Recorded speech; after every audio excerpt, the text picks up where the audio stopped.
Di sini, gue bakal ngajarin kalian gimana sih caranya gue pribadi itu ngatur duit. Jadi gue bakal kasih frameworknya. Ini simple banget ya. Jadi cara ngatur duit tanpa ribet. Jadi nggak pusing kayak orang lain ngajarin ke kalian. Gue bakal ajarin apa yang sendiri gue praktekin untuk bisa tracking aset gue dan cara gue personal ngatur duit. Di video kali ini ya, gue bakal ngajarin kalian langsung straight to the point. Jadi nggak bertele-tele, nggak bullshit. Gue nggak akan giring opini kalian ke suatu produk keuangan. Karena gue jujur aja di sini gue nggak butuh duit endorse. Dan di sini gue cuma pengen bantu kalian supaya kalian dapat gambaran ya gimana caranya bisa ngatur duit. Dan mungkin yang gue akan ajarin sini berbeda dengan yang diajarin sama orang-orang lain, terutama financial advisor, karena mereka suka yang kasih yang ribet-ribet. Kenapa? Karena kalau orang tahu cara yang simple, mereka nggak dibayar lagi. Jadi mereka akan kasih gimana pun caranya. Oh, investasi sini sana sini sana sini. Di sini gue akan kasih tahu cara yang paling simpel aja dan yang gue praktekin pribadi. Lu nggak perlu repot-repot bayar uang per jam untuk financial advisor buat ngasih tahu kalian tentang cara keuangan. Karena di sini lu tinggal modal kuota aja, modal internet, lu bisa dengerin apa yang gue ngomong. Nah, balik lagi, gue selalu ngomongnya ya, di beberapa video belakangan ini, kalau misalnya lu mau dengerin suatu orang, lu lihat bibit bebet bobotnya. Lu lihat nih orang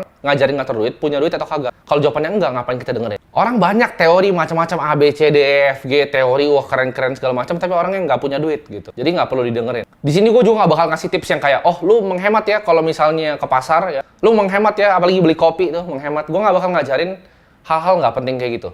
Gue akan kasih yang praktikal dan kalian bisa langsung lakuin untuk improve kehidupan kalian. Yang pertama ya, basis dari cara gue personal itu ngatur uang adalah gue punya tracker aset per bulan. Maksudnya apa? Jadi gue punya semacam balance sheet personal gue.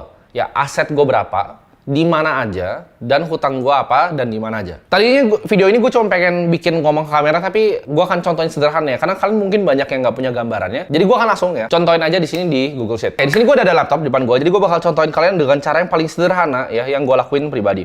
Ini caranya gimana? Ini gue kasih contoh sederhana aja. Gue tahu kondisi kalian beda-beda, cuman ini biar simple ya. Intinya ada aset ya, per bulan, misal dari Maret, April, Mei, Juni, Juli, sampai nanti di Desember. Lo akan lakuin ini, siapin ibaratnya cut off date-nya. Misalnya ini lo bilang ini cut off-nya 25 ya. Jadi tanggal 25 lu selalu nge-update sheets ini. Jadi lu bisa lihat kondisi keuangan lu seperti apa. Yang pertama lu lihat nih, misalnya lu punya saham ya. Misalnya di Mirai Aset, di Indo Premier, di terserah dimanapun. Lu tulis di sini misalnya saham di Mirai berapa, saham di Pot berapa. Misalnya 5 juta ya saham di sini. Lalu lu punya reksadana, misalnya di Bibit, di Bareksa, dimanapun terserah ya. Ini gua ngomong sini nggak diafiliasi dan gua nggak dibayar siapapun. Ini ada 9 juta misalnya. Dan di sini kalian punya cash di rekening Bank BCA kalian misalnya 5 juta. Kalian mungkin punya kripto 3 juta dan kalian misalnya ada properti, ada yang lain-lain kalian bisa list di sini. Di sini kita lihat nih kalau udah kalian list semua ke bawah, bikinnya simpel aja, nggak perlu ribet ya. Jadi total asetnya berapa? Dan misalnya kalian punya hutang nih, hutang kartu kredit di sini ada cicilan motor ya kan, di sini ada total liabilitasnya. Jadi aset dikurang liabilitas itu adalah net worth kalian. Di sini ada 5 juta. Kalau gue pribadi nanti gue akan jelasin di prinsip gue selanjutnya. Prinsip gue pertama dalam mengatur uang adalah gue itu orang yang kalian boleh ngomong gue kuno, lu boleh ngomong gue misalnya, oh lu nggak ngerti karena pengusaha properti ada yang mainin leverage segala macam. Gue percaya kata-kata dari Charlie Munger ya. Jadi 3L yang bisa bikin seorang lelaki jadi miskin. Yang pertama itu adalah ladies, cewek. Kedua, liquor, minum-minuman. Dan yang ketiga adalah leverage atau hutang. Jadi gue tuh punya konsep yang agak aneh. Jadi orang banyak bilang, kan lu pengusaha bang, misalnya lu mau beli mobil, bagusan lu misalnya bahkan cicil KPR 1 tahun atau 2 tahun karena uangnya lu bisa putar lagi. Betul, ya. Gue tahu jelas dan gue tahu tuh sebenarnya kalau secara matematika itu lebih efisien. Tapi prinsip balik lagi, ini yang gue mau ngomongin cara ngatur duit adalah cara ngatur duit gue. Yang gue suka adalah dengan ngatur duit, gue tuh nggak suka hidup berhutang. Jadi gue nggak punya hutang. Gue kalau mau beli rumah nanti segala macem, gue nggak akan pakai hutang. Gue beli mobil tuh nggak pernah hutang, selalu cash keras. Gue nggak pernah berhutang. Balik lagi, itu prinsip masing-masing. Tapi ini kalau kalian mau dengerin gue, ini cara gue. Jadi hutang ini bakal gue hilangin secepat mungkin. Jadi daripada gue nambahin aset investasi gue bakal sikat semua. Mau hutang kartu kredit, hutang cicilan motor, hutang cicilan rumah, itu bakal gue sikat pertama. Karena gue mau hidup tanpa hutang. Dari situ, lu tinggal update sheet sini. Lu update sheet sini, nanti kan ada totalnya tuh ya, dari Maret, April, Mei, Juni, Juli. Apakah angka itu membesar atau mengecil? Jadi kalau misalnya dari sana, kayak seorang bisnis, jadi kalian harus treat diri kalian adalah sebuah bisnis. Kalau misalnya, oke, dari Maret ke April ini turun. Oke, apa yang gue lakukan salah? Apakah investasi gue di instrumennya salah? Apakah waktu itu memang ada kejadian black swan, ada drawdown di investasi gue? Apakah hutang gue ini nggak terkontrol? Apakah spending gue terlalu besar? Atau apa nih? Jadi kalau kalian punya aset tracker ini, kalian percayalah, ini kalian bakal kecanduan untuk ngisi ini tiap tanggal 25 misalnya cut off ya. Jadi kalian isi di tanggal tiap bulan yang sama. Nanti begitu ini udah Maret ya kan, kalian lihat April, Mei, Juni, Juli, Agustus. Di Agustus uang kalian tuh, wah, kalian bisa lihat tuh, uangnya kok naik gitu. Setiap bulan kok aset gue meningkat. Nah, itu kalian bakal senang, kalian bakal lebih gigih untuk ngelakuin ini gitu. Jadi yang pertama, lu punya gambarannya dulu tentang aset lu berapa yang jelas secara detail. Semua akunnya ditambahin. Lu mau di bank sini, sekuritas sini, tambahin semuanya jadi satu biar lu tahu jelas angkanya berapa. Nah, gue kan bahas poin gue tentang hutang ya, karena menurut gue punya pandangan yang sangat berbeda dari orang lain. Banyak yang suka misalnya main saham bahkan pakai leverage, banyak yang suka bikin misalnya kos-kosan, kalau misalnya properti itu pasti menggunakan leverage. Nah, tapi kalau gue punya pandangan yang berbeda. Karena gini, prinsip gue, misalnya gue analisa bahkan bisnis yang nggak punya hutang atau manusia yang nggak punya hutang itu nggak bisa bangkrut. Gue ulangin sekali lagi, orang yang nggak punya hutang itu susah untuk bangkrut atau bahkan nggak bisa untuk bangkrut. Kenapa? Karena nggak ada hutangnya. Gitu. Tapi sedangkan orang yang punya hutang itu bisa bahaya. Suatu saat nih dia ambil misalnya rumah yang dia kiranya tadinya dia mampu. Tapi begitu ada situasi seperti COVID, ada situasi yang lain, startup kena hantam, tiba-tiba dia kena layoff. Yang dulu tadinya income-nya suami istri, sekarang suaminya hilang income-nya dan cicilannya masih tinggi. Nah, itu pasti banyak banget yang ngalamin. Jadi kalau ini pandangan pribadi gue, apalagi tentang misalnya tempat tinggal ya. Banyak yang bilang bahwa sewa itu adalah buang-buang uang. Menurut gue enggak. Ada alangkah baiknya kalau bisa kita bisa sewa kalau kita memang belum mampu untuk beli rumah. Ya gue nggak bilang ya, gue tahu kemampuan finansial orang beda-beda. Gue nggak bilang bahwa beli rumah selalu harus dengan cash. Tapi maksud gue, jangan ambil KPR yang kita nggak mampu. Yang kita income-nya berapa, ambil KPR-nya tuh di luar kemampuan kita. Itu akan bikin hidup kita jadi sengsara ke depannya. Sewa itu nggak buang-buang uang ya. Jadi kalau misal kalian lihat rumah, misal contoh di Gading Serpong, rumah harga 3 miliar itu banyak yang sewain cuma 50-60 juta. Itu yield-nya di bawah 5%. Jadi kalau misalnya kita mau bandingin antara sewa dan beli, lo harus hitung yang namanya total unrecoverable cost of renting-nya sama total unrecoverable cost of owning. Jadi uang yang hilang kalau lo beli rumah sama uang yang hilang kalau lo sewa. Kalau sewa kan gampang, uang sewa. Kalau beli rumah itu banyak faktornya. Contohnya ada perbaikan, segala macam, ada pajak. Banyak ya. Faktornya banyak. Jadi beli rumah tuh nggak cuma lu beli rumah terus happy. Nggak. Banyak biaya-biaya yang keluar juga dari sana. Termasuk bunga yang lu bayar ke bank. Nah, tapi itu mungkin bisa satu video berbeda lagi. Jadi gue nggak mau bahas tentang sewa dan rumah di sini, tapi gue kasih gambarannya bahwa it's okay kalau misalnya memang belum mampu untuk ngekos, untuk sewa. It's totally fine. Kalian nggak perlu dengerin orang karena kondisi keuangan adalah kondisi kita sendiri. Sama kayak misalnya gue tadi ngomong kartu kredit gitu kan. Gue kan sikat terus kartu kredit. Kalau gue pribadi, disclaimer, gue pakai kartu kredit. Tapi fungsi kartu kredit gue agak sedikit berbeda sama orang lain. Biasa orang pakai untuk belanja, untuk foya-foya spending. Kalau kartu kredit gue pakai untuk memanfaatkan poin-poin dari bank untuk mendapatkan pesawat terbang gratis. Jadi biar gue misalnya business class atau first class, gue bisa terbang gratis pakai poin dari KrisFlyer. Gue anggap kartu kredit itu sama kayak kartu debit. Ya, jadi setiap bulan itu gue bayar lunas. Jadi gue nggak pernah, ibaratnya ada hutang sedikit pun, gue nggak pernah bayar bunga di kartu kredit gue. Kartu kredit gue sama dengan kartu debit yang dimanfaatkan untuk dapat poin. Beda di sana. Jadi kalau tanya pakai atau enggak, jawabannya gue pakai. Nah, itu kan step pertama adalah lu punya aset tracker, ya. Step pertama lu punya aset trackernya. Nah, kita kan bahas step kedua. Setelah lu udah bisa lihat nih, ya kira-kira aset lu naik atau turun. Di sini kan ada yang banyak yang ngajarin kalian cara misalnya, cara ngatur duit, cara budgeting yang paling terkenal di dunia adalah 50-30-20 rule. Artinya 50% itu dipakai untuk kebutuhan sehari-hari, 30% itu dipakai untuk gaya hidup, 20% untuk investasi. Tapi menurut gua ini nggak sepenuhnya benar. Kenapa? Ya, mungkin untuk income yang let's say 10 juta, 20 juta, bahkan 50 juta ini work well gitu. Tapi gua suka pakai yang namanya spending cap. Ya, jadi ini tips nomor 2 gue. Jadi yang gue ngomongin di sini itu kalian bakal banyak nggak dengerin di tempat lain karena ini adalah konsep yang gue pakai sendiri. Jadi spending cap ini maksudnya apa? Kalau misalnya kita ganti rule-nya deh. Kita 20% untuk investasi ya. Misalnya lu punya uang 10 juta, kita pakai rule tadi. 2 juta untuk investasi, ya kan? 3 juta kita pakai untuk gaya hidup, misal ke mall dan makan di mall. 5 juta kita pakai untuk kebutuhan sehari-hari, uang dapur. Make sense nggak? Make sense. Tapi kita naikin angkanya sekarang di 100 juta. Investasinya 20 juta, 30 juta gaya hidup, 50 juta untuk biaya hidup. Nah, itu udah mulai sedikit nggak make sense. Lu naikin coba ke 300. Lu naikin ke 500 juta.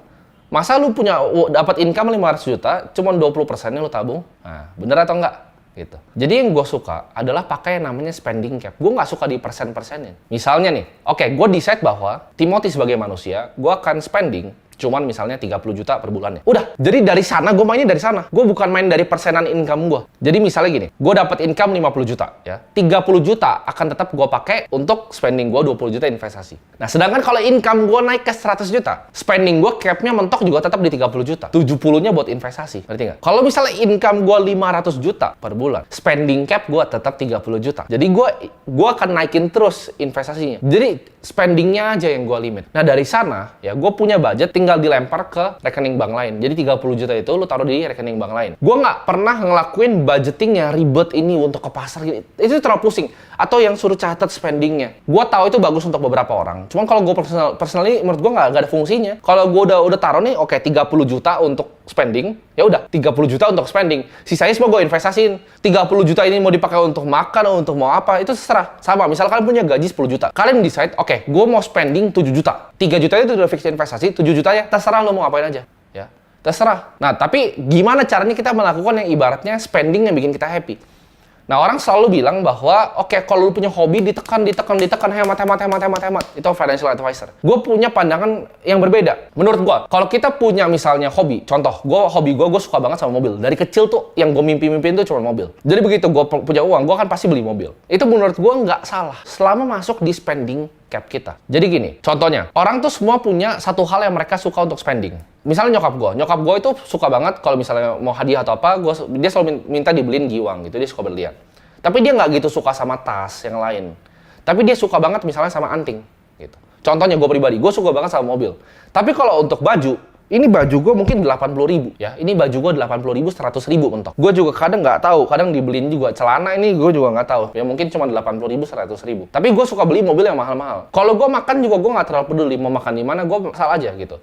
Lu mau makan gue di warteg ya, cuma nasi, orek ya, pakai kuah opor, itu gue juga bisa makan, nggak masalah. Tapi kalau mobil gue suka. Nah ini sama dengan kalian. Kalian cari apa yang kalian suka spending. Contoh, kalian suka misalnya bawa istri kalian dan anak kalian makan keluar. Lakukan itu. Jadi nggak usah ditekan. Tapi di hal yang lainnya ya lu nggak usah spending uang gimana, ngerti nggak? Jadi lu spending uang di hal yang lu seneng. Itu menurut gua akan jauh lebih happy hidup lu kalau lu bisa melakukan hal itu. Asal tadi masuk di dalam spending cap-nya. Jadi bikin spending cap-nya terserah. Abis itu mau ngapain?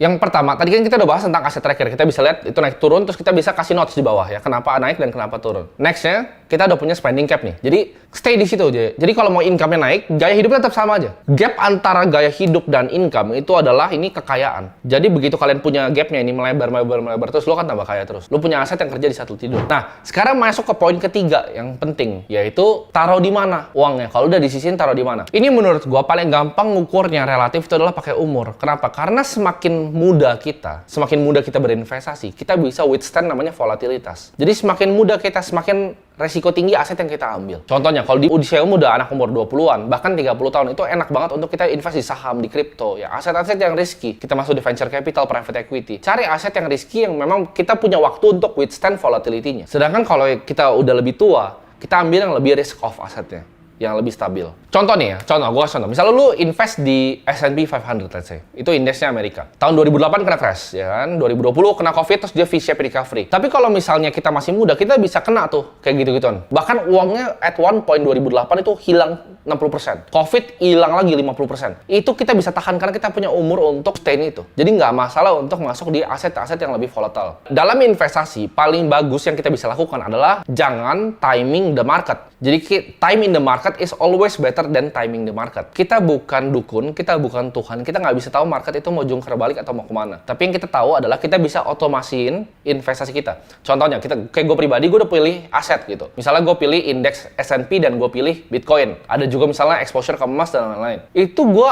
automate. Jadi kayak tadi, gue punya misalnya gue punya uang 10 juta. Spending cap gue di 7. 3 itu ya, begitu gajian, 3 itu udah hilang. Jebret. Taruh Bitcoin, taruh S&P, taruh sini. Dapat lagi bulan depan 3 juta, hilang. Gue jadi manajer, jadi 13 juta misalnya. Gaji gue jadi 20 juta, spending cap gue 7, masih sisa 13. 13 itu hilang, boom. Ya. Jadi otomatis, langsung gue masukin di instrumen investasi, habis itu gue nggak lihat lagi. Itu cara kalian bikin kekayaan. Jadi nggak perlu cara-cara ribet, ini begini, itu. Nggak perlu. Dapat uang, boom. Dapat uang, boom. Cepet aja, hilang uang. Putar terus uangnya. Ya.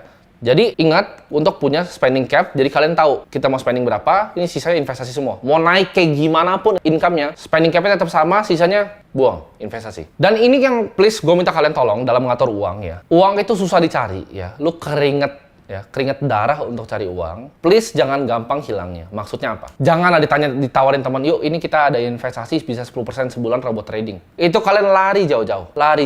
Kenapa? Karena apapun jumlah uang kalian, kalau dikali dengan 0, itu hasilnya 0 juga. Jadi jangan pernah taruh aset kalian di yang kemungkinan hilang semuanya. Ya kayak robot trading lah, mau suntik dana alat kesehatan, permainan money game, uang seperti itu kalian lari jauh-jauh kalau dinawarin. If it's too good to be true, ya, it's too good to be true. Jadi jangan ilangin uang kalian. Rule pertama investasi, jangan hilang uang. Rule kedua, jangan lupa rule nomor 1. Jadi videonya ini gue akan rekap. Pertama lu bikin aset tracker, itu bakal kecanduan. Begitu lu lihat aset lu naik, nanti lu akan kecanduan sendiri. Ya. Yang kedua adalah lu punya spending cap-nya berapa. Ketiga, ya, lu pilih nih, lu mau investasi di mana, investasi yang benar. Lu lihat nih, uangnya bisa dibuangnya kemana, dan otomatisin itu. Ya. Jadi otomatis, dapat uang, boom, hilang. Dapat uang, boom, hilang. Dan yang terakhir keempat, jangan hilang uangnya, ya. Jangan taruh di investasi yang aneh-aneh. Lu ikutin 4 aturan ini. Lu nggak perlu dengerin financial advisor manapun lagi. Lu nggak perlu untuk bayar financial advisor, ikutin ini aja. Ya. Lu pasti nggak pernah dengar financial advisor untuk saranin kalian, oh kalian beli low cost index fund, oh kalian beli ini aja yang tracking index. Pasti kalian nggak pernah dengar. Karena biasanya yang disaranin adalah misalnya mutual fund yang punya management fee tinggi. Nah ini bakal banyak lagi nih orang reksadana yang protes sama gua, tapi nggak masalah, gua akan buka di sini. Management fee itu adalah penting banget ke growth dari aset kalian. Ada bilang, oh itu kan tapi udah dipotong dari return. Betul. Tapi gini, management fee 4%. Ya. Dalam 1 dekade, 10 tahun aja, uang kalian itu udah 40% masuk kantong manajer investasi. Dengan 4% ya. 10 tahun, 40% itu udah masuk kantong manajer investasi. Jadi hati-hati dengan fee. Selalu lihat di prospektusnya. Reksadana apapun yang kalian lihat prospektusnya. Fee-nya 4%, 5%, 6%.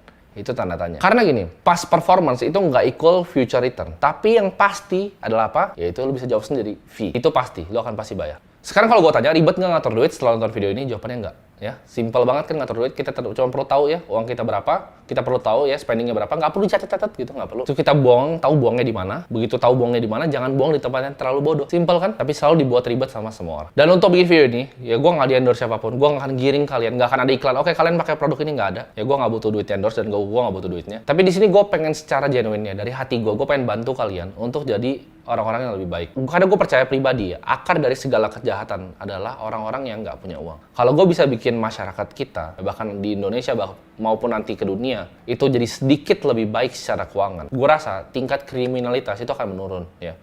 Orang-orang yang jadi begal, orang-orang yang jadi maling, itu pasti akan berkurang dengan adanya literasi finansial yang baik di bangsa kita. Jadi target gue adalah sebenarnya untuk bisa edukasi kalian ya. Lu cukup modal kuota, modal internet ya. Lu gratis, gue akan ajarin lu semua yang gue tahu. Jadi semoga video ini bisa bermanfaat buat kalian semua yang masih pusing, ya bingung, kebanyakan dapat saran dari orang-orang, mana caranya atur duit. Lu tanya gimana caranya gue bisa dapetin bahkan bermiliar-miliar di umur 22 tahun? Ini jawabannya, 4 simple step ini. Nothing fancy, nggak perlu Excel sheet yang gila, ada semuanya, income statement segala macam, nggak perlu. Nggak perlu fancy-fancy, cuma 4 step ini untuk bantu kalian bebas finansial.